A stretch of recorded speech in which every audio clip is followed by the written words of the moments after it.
gracias Martín, un gusto, gracias por invitarme. La verdad Martín, es un gusto, es también muy bueno volver a encontrarnos y trabajar juntos, esta vez vos desde este observatorio. No tengo hija acá. No, toma. Con Agustín, con quien ya tenemos un camino recorrido de trabajo desde hace mucho tiempo, antes en la Cámara, ahora en lugares institucionales diferentes. Bueno, les quiero mandar un abrazo a todos, a todas y a todos, virtual en esta oportunidad, agradecerles por la invitación. Yo tenía muchas expectativas y ganas de poder contarles lo que venimos haciendo desde el INADI y en qué venimos concentrándonos en esta etapa, bueno, de pandemia. La idea también es poder contarles desde dónde. Entonces me parecía por ahí empezar desde el punto de partida y desde dónde encaramos esta gestión del INADI. Como ustedes saben, el INADI es un instituto nacional que es de los pocos institutos que hay de estas características que hay en el continente. Este instituto fue creado en el año 95, en ese año, poco tiempo después del atentado a la AMIA, el atentado a la Embajada de Israel, nace con un sesgo muy fuerte y una política fuerte dirigida a evitar o terminar con el odio por causas religiosas. El instituto y las políticas del instituto fueron evolucionando, con el kirchnerismo abraza muy fuertemente la agenda LGTB, cosa que dio muy buenos resultados. Uno de los primeros resultados es que es casi de los primeros lugares institucionales desde donde se impulsa un plan nacional contra la discriminación, que en realidad era una promesa de caminar hacia un plan nacional contra la discriminación, el racismo y la xenofobia. Ese plan fue suscrito por Néstor Kirchner, en el cual había una cantidad de cosas que algunas se fueron cumpliendo y otras que ni siquiera se fueron cumpliendo. Estaba la Ley de Identidad de Género, por ejemplo, en el Plan Nacional del 2005, que quienes han militado en esa área tal vez lo recuerden. No estaba el matrimonio igualitario. Bueno, nosotros logramos antes el matrimonio igualitario y después la Ley de Identidad de Género, pero la verdad es que fue un triunfo también de los compañeros y compañeras que se sentaron a discutir en el marco institucional que dio el Estado una cantidad de pasos para avanzar hacia una sociedad más igualitaria. Ese camino, en el camino institucional, también quedó medio trunco. Cuando entramos al INADI, nos encontramos con un montón de cosas que habían dejado el macrismo, pero entre otras con mucho trabajo hecho, ¿no? Había sido como un lugar donde los militantes y las militantes que sentían la causa se habían quedado y se habían refugiado en distintos lugares del INADI, y ahora nos pusimos a trabajar. ¿En qué? Pandemia mediante, y tratándonos de adaptar a las nuevas tecnologías, nos pusimos a trabajar en el diseño de un nuevo plan nacional contra la discriminación y el racismo, que se ha suscrito en marzo del año que viene. Ese por lo menos es el objetivo que nos pusimos, por el presidente y la vicepresidenta, ¿no? Como un compromiso de cara a la sociedad, a una nueva sociedad que enfrenta nuevas problemáticas, porque por supuesto no estamos en la sociedad del 2005, hoy han transcurrido bueno, muchos años, muchos y muchas de nosotras hemos cambiado algunas cuestiones, pero también se ha modificado la sociedad, y la pandemia ha atravesado la sociedad de una forma particular, como todas las crisis mundiales, ¿no?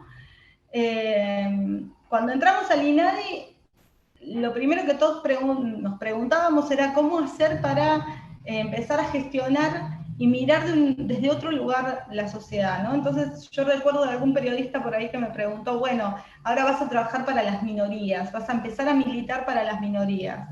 Y cuando empezás a ver desde el INADI a qué población tenés que defender, cuáles son los derechos que defendés, desde el INADI no se defienden los derechos de las minorías, sino de las mayorías.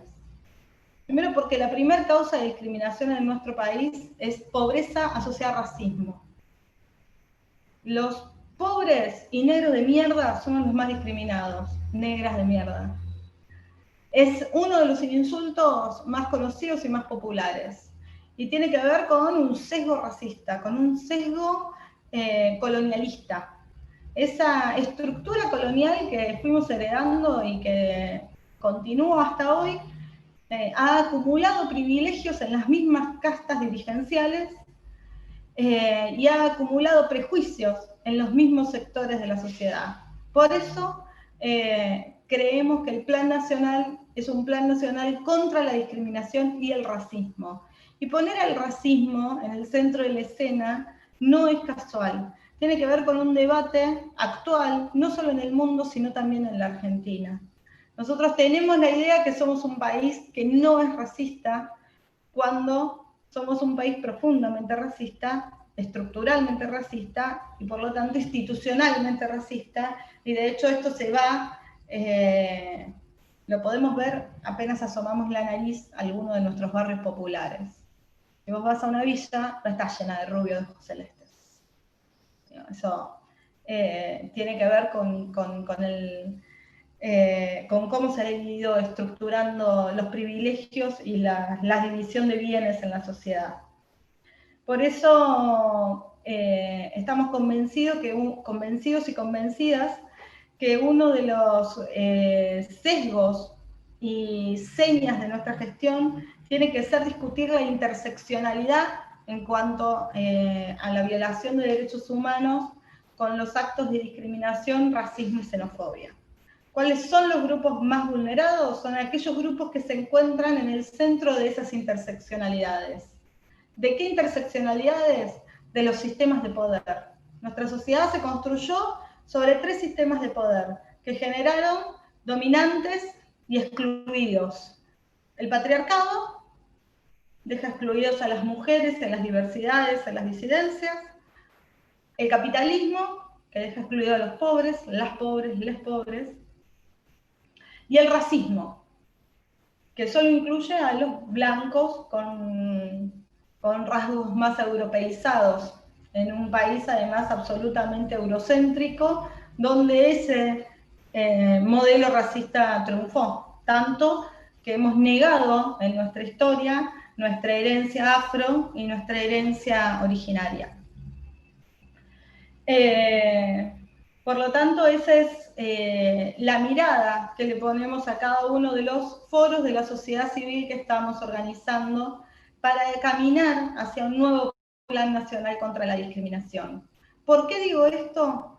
Porque en esos foros se convocan las asociaciones, agrupaciones, comunidades, asociaciones civiles, de personas de grupos históricamente vulnerados en sus derechos. Ahora, cada una de esas personas vulneradas en sus derechos está cruzada por discriminaciones diferentes. Sin lugar a dudas, y veo las caras de algunas compañeras que las conozco de otros lugares, veo algunas compañeras feministas, ahí como Marín, ahí te veo, nada, que sin lugar a dudas no es lo mismo ser una mujer blanca y educada de la ciudad de Buenos Aires que ser una mujer racializada, pobre, de algún lugar de nuestro enorme país que no sea la ciudad de Buenos Aires.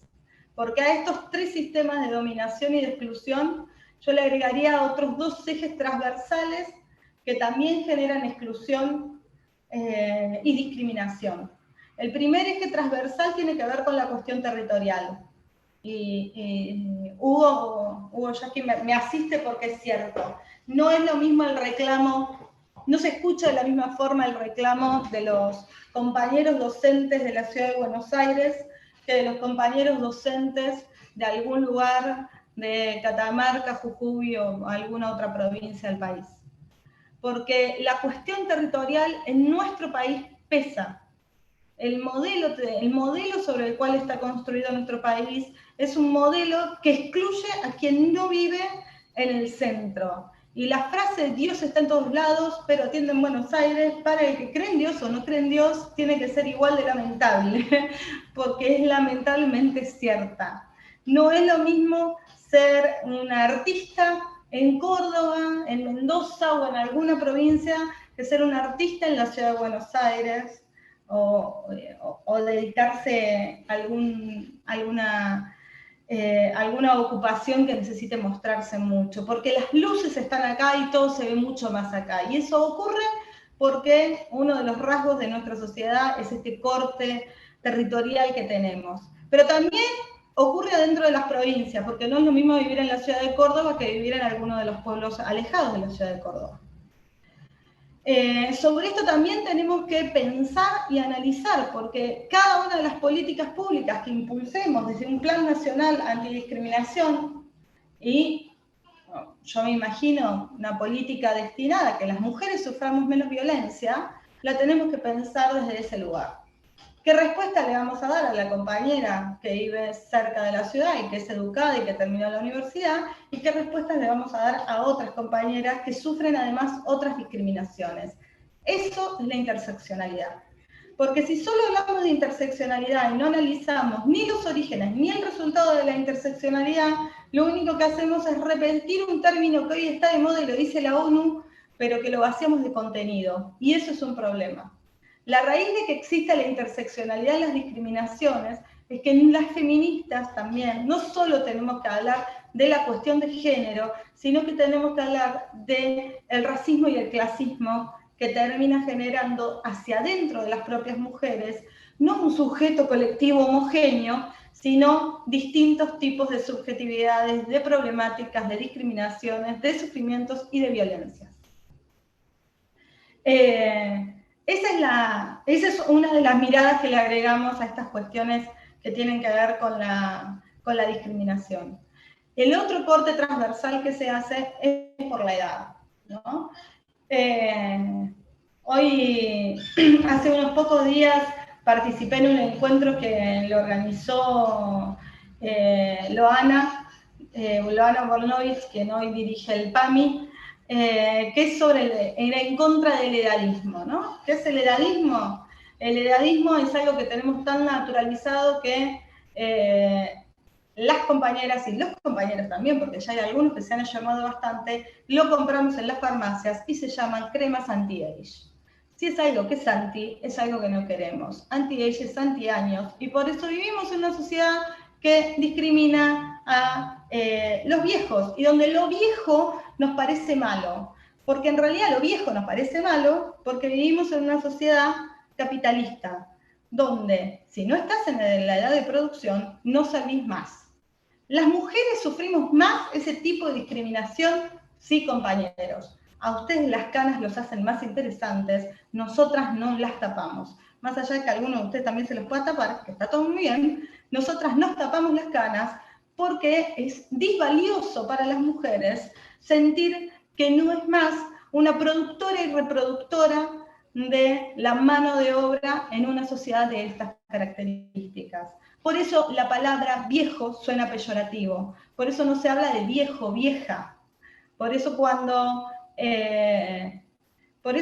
nosotros desde el gobierno hablamos de grupo de riesgo y hablamos de los adultos mayores, le cae tan mal a la gente, porque en realidad ser viejo o vieja es disvalioso para una sociedad que cree que lo único que sirve es lo que vos podés producir en una determinada etapa de tu vida. Y los otros eslabones de la cadena, en pandemia y fuera de pandemia, nos quedan afuera. Los pibes más pibes y los viejos, las viejas, les viejes. Esa discriminación también es transversal a estos sistemas de poder sobre los cuales se fue estructurando la sociedad.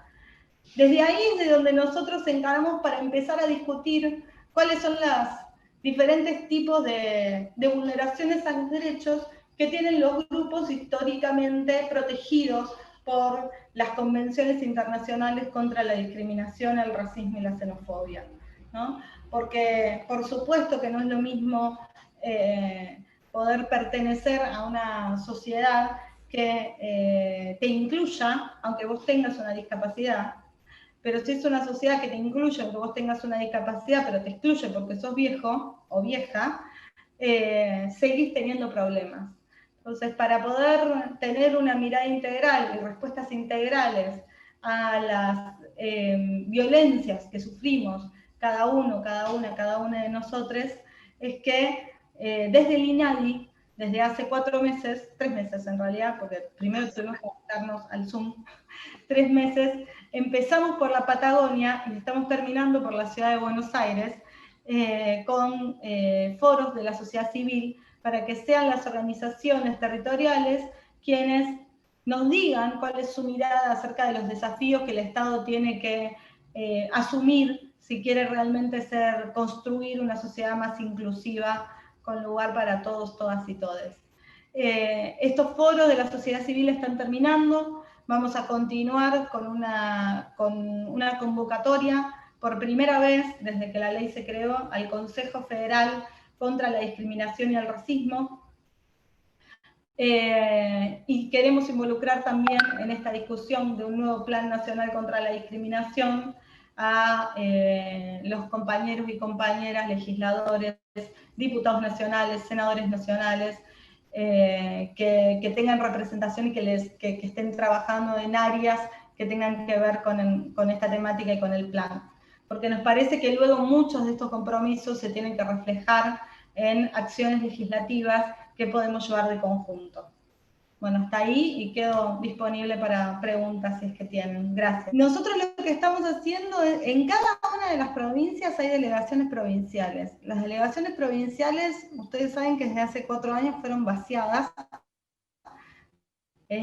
Nosotros recuperamos el INADI, pero no toda la potencia que antes tenía el INADI en las provincias. Tenemos pocos compañeros, hay 1 o 2 compañeros asignados en cada una de las provincias, pero vienen trabajando mucho y convocando las organizaciones en las provincias para llevar adelante los foros que involucren a la sociedad.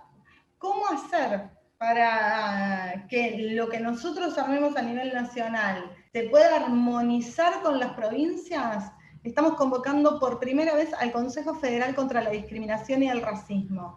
Hablamos con todos los gobernadores del país para que los gobernadores nos designen 1 o 2 representantes que se integren a esta mesa y poder armonizar en lo posible las políticas que vamos a suscribir nacionalmente con la realidad en cada una de las provincias y cada uno de los territorios. Acabamos de terminar la primera etapa de encuentro de la sociedad civil. Eso se sistematizará y después, si ustedes quieren, a través de Agustín, de Martín, se los podemos hacer llegar para que ustedes vean las conclusiones si les interesa verlo por provincia sistematizado, ¿no? La verdad es que fueron muy ricos. En algunas provincias tuvimos que hacer 3 y 4 encuentros porque se anotaron muchas asociaciones de diversos temas. El INADI tiene 17 áreas de trabajo de 17 grupos vulnerados distintos. A mí me impresiona mucho, por ejemplo, hay asociaciones muy especiales que coinciden en todo el territorio sobre la falta de políticas públicas. Y les voy a dar un ejemplo que ahora lo tengo como presente porque fue muy insistente en todos los foros, que son las asociaciones que se dedican a trabajar con gente portadora de VIH. Yo les preguntaría a ustedes, ¿hace cuánto? ¿Cuál es la última publicidad que se acuerdan de una campaña para prevenir el VIH? Eso hace que los indicadores aumenten, no que bajen. El VIH sigue siendo una realidad, los contagios están aumentando, han aumentado exponencialmente los últimos 6 años. Sobre todo en la ciudad de Buenos Aires, no en la ciudad de Buenos Aires, sino en todo el país, pero en algunas provincias en particular. En la Argentina, la provincia de Tucumán, la provincia de Salta, son las provincias con mayor niveles de contagio porcentualmente hablando, ¿no? Pero bueno, ese es como darles un ejemplo de los resultados que viene arrojando estos encuentros, estos foros, las primeras cosas que fui leyendo en las sistematizaciones. Luego hay otras y me parece que en esto es muy rico. Otra de las cosas tiene que ver justo con lo que dijo mi amiga y compañera Julia, que me alegro de encontrarme, aunque sea virtualmente. Julia, ¿cómo estás? Otra de las cuestiones tiene que ver con los pedidos de refugio político en la CONARE. Durante los años de macrismo, el 87% de los pedidos de refugio político se rechazaron, 87%. El INADI tiene un representante permanente en la comisión de la CONARE que está integrado por 5 ministerios, con lo cual tenemos acceso a todos los archivos y todas las carpetas que fueron rechazadas, ¿no? Y algunas las revisamos, no revisamos las de los 4 años de macrismo porque son muchas, pero el 85% fueron rechazadas. Y hay algo que está ausente en la CONARE y que tiene que ver con esto de la interseccionalidad de la que hablábamos. Si sos mujer y negra y encima no sabes hablar español, estás frita. Porque ahí no te van a dar el refugio político seguro. O sea, la CONARE es una de las comisiones donde uno de los problemas que hay tiene que ver con la perspectiva de género en el abordaje de cada una de las problemáticas particulares. Así que es una de las cuestiones que deberíamos poder abordar desde el área legislativa, desde la política, ¿no? Poder hablar con los compañeros y compañeras que están ahí, hacer talleres, o sea, algo hay que hacer porque realmente tenemos un problema con esa comisión y las mujeres, ¿no? Hay varios casos muy parecidos, bueno, no parecidos porque ningún caso es parecido, pero sí donde casualmente el problema del expediente central es una mujer. El desafío es poder armonizarlos, precisamente, Pocho, por eso todo el esfuerzo que estamos haciendo para que las provincias envíen a sus representantes, los gobernadores, las gobernadoras, que son pocas, pero bueno, las gobernadoras que tenemos envíen a sus representantes y poder de esa forma armonizar y que lo que digamos nosotros o el compromiso asumido por Alberto y por Cristina después se pueda dar cuenta también en las provincias, ¿no? Porque, bueno, es un tema a resolver. La educación bilingüe, la justicia bilingüe, la salud bilingüe, en algunas provincias va a ser más necesitado que en otras, y en eso también es necesario, y además está bien hacerlo, poder hacerlo coordinados con las provincias, ¿no? Que son quienes están en cada uno de esos lugares y conocen sus territorios. Gracias, Vicky. Hugo, si estás de acuerdo, Vicky. te repaso la pregunta de Una Pocho. cosa, perdón, que me olvidé de decir. Sería muy interesante, Hugo, yo me voy a meter porque no puedo con mis 12 años de poder legislativo, pero sería muy interesante a la vez que abordamos una ley sobre el negacionismo, porque vamos a recibir mucha presión para que en esa ley de negacionismo se incluyan términos como antisemitismo. Vamos a recibir una presión grande, ¿no? Y que se equipare el antisemitismo al antisionismo. Esa es una discusión que hoy nos cruza a todos. Bueno, nosotros en el INADI permanentemente recibimos esa presión, que a la vez que se discuta eso, porque cuando hablamos de negacionismo estamos hablando también de discursos de odio, que discutamos una ley sobre discursos de odio. Porque me parece que ahí es donde se entra en contradicción. Porque si hablamos de negacionismo, también estamos hablando de discursos de odio. Y sobre los discursos de odio no quiere discutir nadie. Me parece que la verdad es un debate de mucha actualidad, en el que no estamos solos ni solas. En el mundo se viene discutiendo y hablando sobre cómo limitar los discursos de odio por lo que generan en la sociedad, por la violencia que generan en la sociedad, por el daño que hacen a quien es el sujeto al que se dirige ese discurso de odio,